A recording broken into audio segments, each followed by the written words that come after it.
ಯಾವುದೇ ಒಂದು ಸಂಸ್ಥೆಯಲ್ಲಿ ನಾವು ಬಾಲಗಂಗಾಧರನಾಥ ಸ್ವಾಮೀಜಿಯವ್ರನ್ನ ನೆನಪು ಮಾಡ್ಕೊಳ್ಳೋದಲ್ಲಿ ಯಾವುದೇ ಕಾರ್ಯಕ್ರಮ ಶುರು ಮಾಡಲ್ಲ. ಜೈ ಶ್ರೀ ಗುರುದೇವ್ ಅಂತ ಒಂದು ಸ್ಲೋಗನ್ ನಾವು ಇಟ್ಕೊಂಡಿರ್ತೀವಿ. ನೀವೆಲ್ಲೇ ಹೋಗಿ ನೀವು ಜೈ ಶ್ರೀ ಗುರುದೇವ್ ಅಂತ ಹೇಳಿ ನಿಮ್ಮ ಕೆಲಸ ನಿಮ್ಗೆ ಆಗೇ ಆಗುತ್ತೆ. ಯಾಕೆಂದರೆ ಒಂದು ಬೀಜಾಕ್ಷರ ಮಂತ್ರ.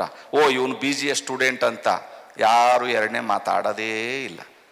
ನಿನ್ನೆ Ashok medical college graduation day, 200 doctors ಇದ್ದರು. 200 ಸರಿ ಸ್ವಾಮೀಜಿ ಅವರಿಗೆ ಜೈ ಶ್ರೀ ಗುರುದೇವ್ ಅಂತ ಹೇಳಿಸ್ಕೊಟ್ರು. ಇವತ್ತು ನಾವು ಈ ಸಂಸ್ಥೆ ಮೇಲೆ ನಿಮ್ಮ ತಂದೆ ತಾಯಿಗಳು ಏನು ಪ್ರೀತಿಯಿಂದ ತಂದು ಸೇರಿಸಿದ್ದಾರೆ, ಈ ಸಂಸ್ಥೆಗೆ ನೀವು ಹೆಸರು ತಗೋಬೇಕು, ನೀವು ಹೆಸರು ಮಾಡಬೇಕು. ನಮ್ಮಲ್ಲಿ ಯಾರು ಅಂಕ ಪಡೆದಿದ್ದಾರೆ, ಇವತ್ತು 98% ಹೋಗಿದೆ ಇವತ್ತು PUC, ಅದು ಇನ್ನೂ 100% ಆಗಲಿ. ಇಲ್ಲೇ ನಿಮಗೆ ಏನು ಬೇಕು, ಏನು ಓದಬೇಕು, ಇಲ್ಲೇ ಸಂಸ್ಥೆ ಇದೆ. ನಿಮಗೇನು ನಿಮ್ಮ ತಂದೆ ತಾಯಿಗಳು ಅಷ್ಟು ದುಡ್ಡು ಅಂತ ಅನ್ಕೋಬೇಡಿ. ನಾನಿದ್ದೀನಿ ಇಲ್ಲಿ.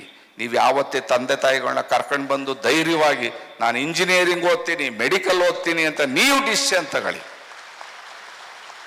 ಡಿಸಿಷನ್ ತಗೊಂಡು ನಿಮ್ಮ ತಂದೆ ಆ ಥರ ಓದಬೇಕು. ನೀವು ಮಾರ್ಕ್ಸು CET ನೀಟು ಅದೇನು ಬರ್ತದೋ ಬರಲಿ, ಆದರೆ ಮ್ಯಾನೇಜ್ಮೆಂಟ್ ಅನ್ನೋದು ಒಂದು ಇದ್ದೇ ಇರುತ್ತೆ.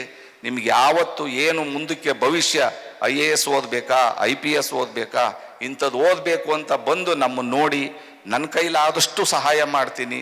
ಹಣ ಸಹಾಯ ಅಲ್ದಲ್ಲೇ ಇರ್ಬೋದು. ಪರಿಚಯ ಅಂತರು, ಮೇಡಮ್ ಅಂತರು, ಇನ್ನಂತರು 100 ಜನ ಇವತ್ತು ಆದಿಚುಂಚನಗಿರಿ ಮಠಕ್ಕೆ ಭಕ್ತಾದಿಗಳಿದ್ದಾರೆ, ಲೀಡರ್ಸ್ ಇದ್ದಾರೆ. ಅವರೆಲ್ಲ ಸಹಕಾರ ಇದ್ದೇ ಇರುತ್ತೆ ನಿಮ್ಮ ಮೇಲೆ.